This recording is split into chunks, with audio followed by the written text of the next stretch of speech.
ಅವ್ಯಯೀಭಾವ ಸಮಾಸ. ಸಂಸ್ಕೃತದಲ್ಲಿ ಒಂದು ಅವ್ಯಯದೊಂದಿಗೆ ನಾಮಪದವೊಂದನ್ನು ಸೇರಿಸಿ ರಚಿಸಿದ ಯಥಾಶಕ್ತಿ, ಉಪಕೃಷ್ಣಂ, ಪ್ರತಿದಿನಂ, ಪರೋಕ್ಷಂ ಮೊದಲಾದ ಜೋಡು ಪದಗಳನ್ನು ಅವ್ಯಯೀಭಾವವೆಂಬ ಸಮಾಸಕ್ಕೆ ಉದಾಹರಣೆಗಳನ್ನಾಗಿ ಕೊಡುವುದು ಕ್ರಮ.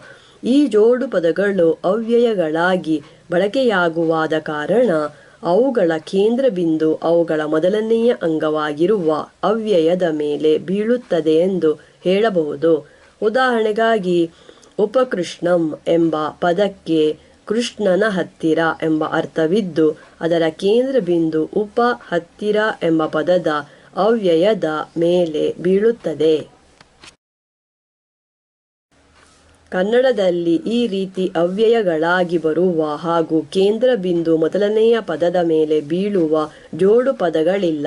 ಆದರೆ ಸಂಸ್ಕೃತದ ಅವ್ಯಯೀಭಾವ ಸಮಾಸದ ಇನ್ನೊಂದು ವೈಶಿಷ್ಟ್ಯದ ಆಧಾರದ ಮೇಲೆ ಕನ್ನಡದಲ್ಲೂ ಅವ್ಯಯೀಭಾವ ಸಮಾಸವನ್ನು ಕಾಣಲು ಕನ್ನಡದ ಕೆಲವರು ವೈಯಾಕರಣಿಗಳು ಪ್ರಯತ್ನಿಸಿದ್ದಾರೆ.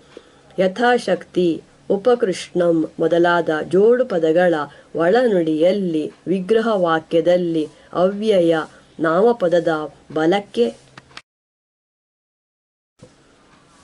ಬರುತ್ತದೆ. ಆದರೆ ಜೋಡು ಪದಗಳಲ್ಲಿ ಇವುಗಳ ಸ್ಥಾನಪಲ್ಲಟವಾಗಿ ಅವ್ಯಯ ನಾಮಪದದ ಎಡಕ್ಕೆ ಬರುತ್ತದೆ. ಕನ್ನಡದಲ್ಲಿ ಈ ರೀತಿ ಜೋಡು ಪದಗಳಿಗೂ ಮತ್ತು ಅವುಗಳ ಒಳನುಡಿಗಳಿಗೂ ನಡುವೆ ಅಂಗಗಳಾಗಿ ಬಂದಿರುವ ಪದಗಳ ಸ್ಥಾನದಲ್ಲಿ ಬದಲಾವಣೆಯನ್ನು ತೋರಿಸುವ ತುದಿನಾಲಗೆ, ನಾಲಗೆಯ ತುದಿ, ಹಿಂಗಾಲು, ಕಾಲಿನ ಹಿಂಭಾಗ, ನಡುಹಗಲು, ಹಗಲಿನ ನಡುಭಾಗ ಮೊದಲಾದವುಗಳನ್ನು ಅವ್ಯಯೀಭಾವ ಸಮಾಸಕ್ಕೆ ಉದಾಹರಣೆಗಳನ್ನಾಗಿ ಹೇಳಬಹುದೆಂದು ಕೆಲವರು ಅಭಿಪ್ರಾಯಪಟ್ಟಿದ್ದಾರೆ.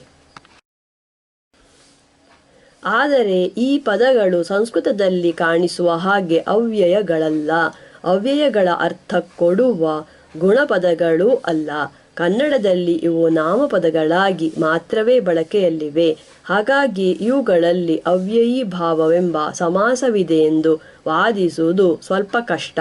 ಈ ಪದಗಳಲ್ಲಿ ಒಂದು ಅಂಗ ಇನ್ನೊಂದು ಅಂಗದ ಅಂಶ ಭಾಗವೊಂದನ್ನು ಸೂಚಿಸುವುದಾದ ಕಾರಣ ಇವುಗಳಲ್ಲಿರುವ ಸಮಾಸವನ್ನು ಅಂಶಿ ಎಂಬುದಾಗಿ ಕರೆಯಬಹುದೆಂದು ಬೇರೆ ಕೆಲವರು ಅಭಿಪ್ರಾಯಪಟ್ಟಿದ್ದಾರೆ. ಆದರೆ ಇದರಲ್ಲೂ ಕೆಲವು ಸಮಸ್ಯೆಗಳಿವೆ. ಕನ್ನಡದಲ್ಲಿ ಬರುವ ಇಂತಹ ಎಲ್ಲ ಜೋಡು ಪದಗಳಲ್ಲೂ ಈ ರೀತಿ ಮೊದಲನೆಯ ಅಂಗ ಎರಡನೆಯ ಅಂಗದ ಅಂಶವೊಂದನ್ನು ಗುರುತಿಸುವುದಿಲ್ಲ.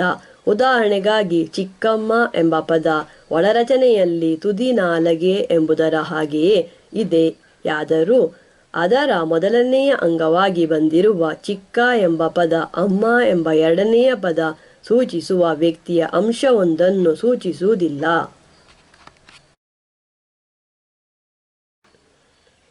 ಎರಡನೆಯದಾಗಿ ಅಂಶಿ ಎಂಬ ಸಮಾಸಕ್ಕೆ ಕನ್ನಡದ ವೈಯಾಕರಣಿಗಳು ಉದಾಹರಣೆಗಳಾಗಿ ಕೊಡುವ ಜೋಡು ಪದಗಳಲ್ಲಿ ಕೆಲವನ್ನು ಮಾತ್ರ, ಉದಾಹರಣೆಗೆ ತುದಿ ನಾಲಗೆ ಮೊದಲನೆಯ ಪದ ಪ್ರಧಾನವಾಗಿರುವವುಗಳು ಎಂಬುದಾಗಿ ಪರಿಗಣಿಸಲು ಸಾಧ್ಯ.